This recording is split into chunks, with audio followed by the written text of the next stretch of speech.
जी बिल्कुल, आज साइंसी दौर है, तरक्की का दौर है, इसके बावजूद कुछ लोग ऐसे आज भी मौजूद हैं जिनकी निगाह से तकदीर बदलती है, लोग वहाँ से फैज़ याब होते हैं। और बहुत सारे लोग ऐसे हैं जो यहाँ पे आए, बाबा जी के पास आए, बाबा जी की निगाह करम से उनकी ज़िंदगियाँ बदल गईं। जैसा कि हमारे पास अभी एक नौजवान मौजूद है, इनसे जानते हैं इनकी ज़बानी, इनकी कहानी कि ये पहले क्या थे और आज ये क्या हैं। जी बताएँ ज़रा।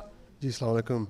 मैं यहाँ से नहीं हूँ, मैं शारजा में पला बड़ा हूँ, तो यहाँ ज़्यादा आना नहीं था।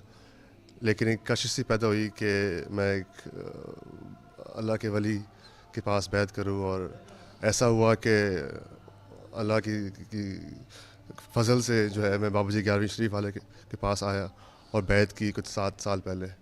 तो जब बैत की तब काफ़ी दुनियावी ख्वाहिशात थी दिल में, और कि बहुत कुछ कर ले रहे हैं ज़िंदगी में दुनियावी तौर पे, दीन की ज़्यादा कुछ समझ नहीं थी।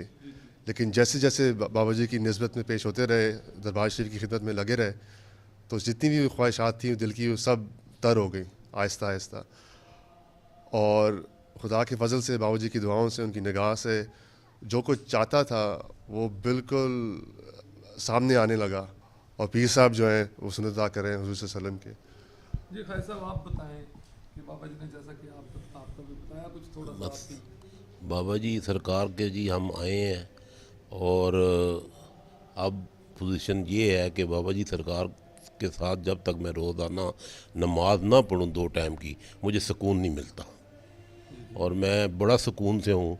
मैं सिर्फ़ इनसे कुछ भी नहीं चाहिए, बस सिर्फ़ इनकी ज़ियारत करने के लिए आता हूँ। यहाँ पे बड़ा लोगों ने फ़ैज़ मिलता है, बहुत लोगों को फ़ैज़ मिलता है।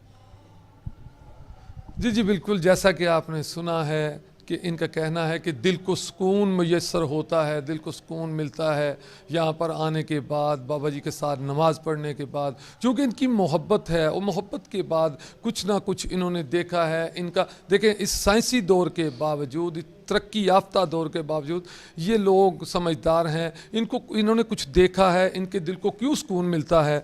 फिर वही बात कि निगाह वली से बदल जाती हैं तकदीरें। इसी बात पे मैं ख़त्म करता हूँ जी।